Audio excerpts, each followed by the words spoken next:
and Brad, the two most famous physical therapists on the internet. Hi, folks. I'm Bob Schrupp, physical therapist. Brad Heineck, physical therapist. Together we are the most famous physical therapists on the internet. In our opinion, of course, How's my Bob. tie look? Your tie looks fantastic today, Bob. Where's your tie? Well, Bob, this is a fitted shirt. Oh, I don't need a tie with a fitted Apparently shirt. not. He's really proud of that fitted shirt. Today we're going to talk about tennis elbow. First thing you should try to help it heal faster. There's a lot of things you can do for it. We've had videos on it, but really the number one thing I want you to focus on to help it heal is what we're going to show you today. So don't go away. But Yeah. before more, Yeah, if you're already new to our channel, please take a second to subscribe to us. We already knew. If you're new to our channel, please take a second to subscribe to us. We provide videos on stay healthy, fit, pain-free. We upload every day. We've got some social media channels here. We got Instagram, Facebook, Twitter, and we got our website. You're going to want to join us because we're doing a giveaway again. We're going to try to do giveaways all year this year. So right now what we're giving away is How to Treat Your Own Neck by Robin McKenzie, and we got a cervical roll, which they go together. right. And so we're going to give away 5 sets of these. Right. This neck book they work together, both made by Robin McKenzie. It's made for the layperson, not for a therapist. So I would give it my highest recommendation. right. Although I've read it and I really liked it. What does that mean? Well, it's really a good book. Oh, as a professional, you read it. Right. That's what you're saying. Okay. Yeah. All right. So tennis elbow, generally what it is, you're feeling pain on the outside of your elbow. It is for a lot of those gripping type of sports, or Right. It could be at work too if you have a job where it involves like trimming the hedges or something like Sure. that, or Mhm. I don't know what other jobs, even drilling or something like that with a drill. Right, any mechanics, you're gripping a lot, you're working a lot with tin snips, those type of things. Yeah, because the muscles, they don't just, the muscles for the hand aren't up in here. They're actually here in the forearm, Right. and they extend down into the hand, and they start right here on the outside of the bone and also on the inside for golfer's elbow. Sure. But we're going to talk about tennis elbow today. So if you want to know if you have tennis elbow, one way to tell is you feel pain right here on the outside. Yep. Okay, if I have my thumb pointing out this way, it hurts here. Also, if you hold the wrist up like this and you pull on it, Mm-hmm. that generally will set it off. Also, if you go radial deviation a little bit, so if you turn toward the wrist towards the thumb and push on it that way, that often fires it up too. This way doesn't hurt if I try to pull up, or if I go this way, it doesn't hurt. It doesn't hurt at the elbow either. Like I can, Yeah. I can do resistance at the elbow or straighten or flex the elbow. This way, none of this bothers it, but as soon as you start doing gripping things, it bothers. And usually, I know when I have patients, I go to that bone right there and just come in from that bone a little bit, and usually you'll find a tender spot, maybe the size of a quarter or a penny, depending on how severe it is. And, and tennis elbow, why do they call it tennis elbow? Because with tennis, you play tennis, you're gripping the whole time. Right, and I think it's from that backhand backhand, that doesn't that, really right. puts a lot of force on those tissues. And you might have some minor tears in the tissues, and that's why what we talk about today can help. So the first thing we're going to do, the first day you're going to ice. First couple days you're going to ice. Sure. And that's not helping it heal, but it's just making it feel better, and it's not delaying healing. Right, and maybe a little bit of inflammation control, Right. the swelling. So what you're going to want to do is you're going to actually get a pillow. Oh, Brad? is this for me? That's for you. Excellent. So let's say I'm going to work on this side here. What you're going to do is take the hand and put the palm facing up like this. Okay. And now what you're going to do is take your fingers. You can take like your one finger over on top of the other, or put 2 together, or even 3 together. And you're going to find that bone on the outside of the elbow that Yep. Brad was talking about.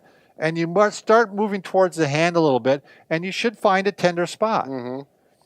Generally, So, it's not too difficult. When you find that tender spot, that's where we're going to work? Yeah, that's Okay. where we're going to work. And you're going to start really digging in deep, and you're going across the fibers. So the fibers, if you imagine a line from your elbow to your hand, that's the direction of the muscle fibers and the ligament and the tendons. And we're going to go this direction. Yep, and you're going to go across, and you're not just moving the whole thing. You're getting deep down inside and Yeah. rubbing that tendon. So what are you doing with this, Brad? You're actually getting more blood flow to the area, hyperemia, Sure. which more blood flow, helps Healing? helps healing. Sure. With more blood, the more healing is going to go on. It also softens any scar tissue there is there. Of quite often what happens, and I think people can relate to this, when you have this type of thing, it'll start to feel better, and you're thinking, oh, it's over, and then they'll do something, and it fires right back up again. Sure. And a lot of times it's because there's scar tissue in there, and the scar tissue heals in a kind of an erratic fashion. Right. By rubbing it across it, the theory is that you're kind of realigning those fibers and making them stronger so that they'll heal better. You break up the mess, and then as it heals and you use it gently, it lines them up. They always use that. Right. I always had teachers say it lines them up like this instead of a big mess. So you can do this rubbing. What's nice about this, it's easy to do throughout the day. Now, Cyriax, who invented this, the father of orthopedic medicine, James Cyriax, he would recommend you could do this 15 minutes. Yeah. But I don't know if anybody who could do this for 15 minutes. Your other hand's going to get sore. Yeah, you end up with tendonitis in your Right, other on hand. the other side. So I would break it up throughout the day. I mean, you could do 5 minutes here, 5 minutes there. You know, because you're doing it yourself, you can do it, anytime. Right.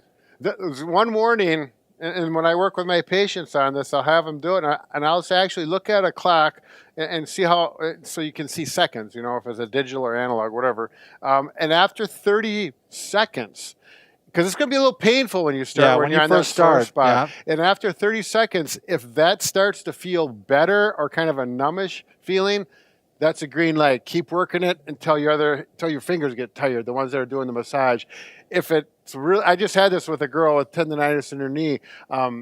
After 30 seconds, it just continued to hurt. It was actually getting worse.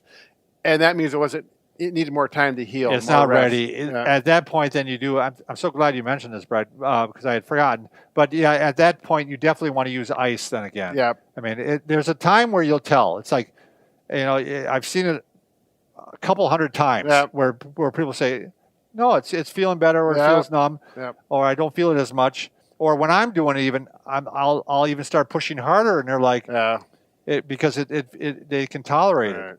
And you can do this on any part of the body. I remember I had tendonitis in my Achilles tendon. I was doing it, and it's like, it's a lot. I did it on my shoulder at one point, so it works a lot of different ways. You can use the Pure Wave too if you want to have something do the work for you. Yeah. They have different heads you can put on there. This is like a soft, air-filled. Cushioned head. And this one's actually the pointer. Now, you couldn't do this over the bone. This would that's get you pretty yelping. aggressive. And to be honest, it's not even the worst thing to massage the muscle too, the muscle belly, because you're going to stretch that out a little bit then. You know what I mean? Yeah. And not put as much stress on the bone. And you get that, if that muscle's tightened up as a result of the pain, it relaxes it, which also takes stress off of that real tender spot. Now I'm going to show you one stretch you can do. Oh, yeah. Because sometimes what is happening, it can actually be a problem in the joint itself a little bit too. Mm-hmm. And so this is almost a self joint, I wouldn't say manipulation, but you're stretching the joint. So let's say it's this side. I'm having pain on this side. I'm going to go ahead. I'm going to take my hand, and it's going to, the fingers are actually facing toward me. Yep, like that. Yep. And what you're going to do, you're going to take your other hand, and here's the elbow joint right here. You're going to take your hand, and actually probably this way would be the best. And I'm going to push the bone this way as I'm pushing down into the mat. So below the elbow. Yep. So you're going to push it in the direction of your thumb if you're looking in reference to your hand. Exactly, Brad. Mm-hmm. So I'm going to push. I'm going to go pressure on, pressure off.